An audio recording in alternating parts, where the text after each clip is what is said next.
ஊரும் தோன்றிய மூத்த குடியன போற்றும் என் தமிழுக்கு முதற்கண் வணக்கம். என மதிப்புக்குரிய நடுவர் அவர்களுக்கும் இங்கு அமர்ந்திருக்கும் அவையார் அனைவருக்கும் இனிய காலை வணக்கம். நாம் இன்று பேச போகும் தலைப்பு 50 ஆண்டு அவசர நிலை இந்திய ஜனநாயகத்திற்கு கிடைத்த பாடங்கள்.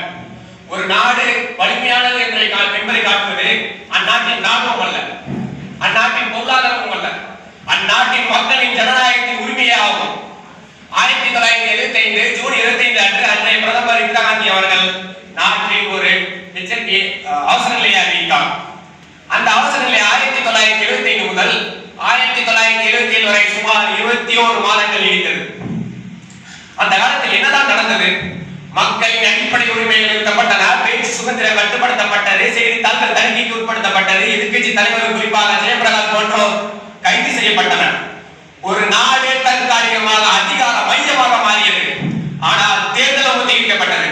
1977 ஆண்டு தேர்தல் நடத்தப்பட்டது. அதில் மக்கள் தங்களது வாக்குரிமையை பயன்படுத்தி ஆட்சியை மாற்றின. ஜனதா கட்சி ஆட்சிக்கு வந்தது. இதனால் உலகிற்கு ஒரு செய்தி சென்றது, இந்திய ஜனநாயகத்தை யாரால் வணங்க முடியாது என்று. இந்த அவசர காலம் நமக்கு என்ன பாடங்கள் கற்றுத்தந்தது? முதல் பாடம், ஜனநாயகம் என்பது ஒரு அடிமைத்தனம் என்பது அல்ல. அரசியலமைப்பு உயர்ந்தது, எந்த ஒரு தலைவரும் சட்டத்திற்கு மேல் இல்லை என்பது உறுதியானது.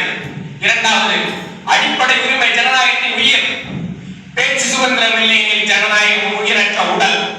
மூன்றாவது, மக்களின் சக்தி மிகப்பெரியது. ஒரு வாக்கு ஒரு மாற்றத்தை உருவாக்க முடியும் என்பதை காட்டியது. நான்காவது, மக்களின் வலுவான நிதி நிறுவனங்கள் தேவைப்பட்டது. எடுத்துக்காட்டிற்கு ஊடகங்கள், செய்தித்தாள்கள், இவை அனைத்தும் ஜனநாயகத்தின் பாதுகாவலர் ஆவார்கள். மக்களே, இங்கு அமைந்திருக்கும் அனைவருக்கும் நான் சொல்லிக் கொள்ள விரும்புவது ஒன்று மட்டுமே, ஜனநாயகம் தானாக பாதுகாக்கப்படாது. அதை மக்களாகி நாம் பாதுகாக்க வேண்டும். நமது உரிமைகளை அறிந்திருக்க வேண்டும். நமது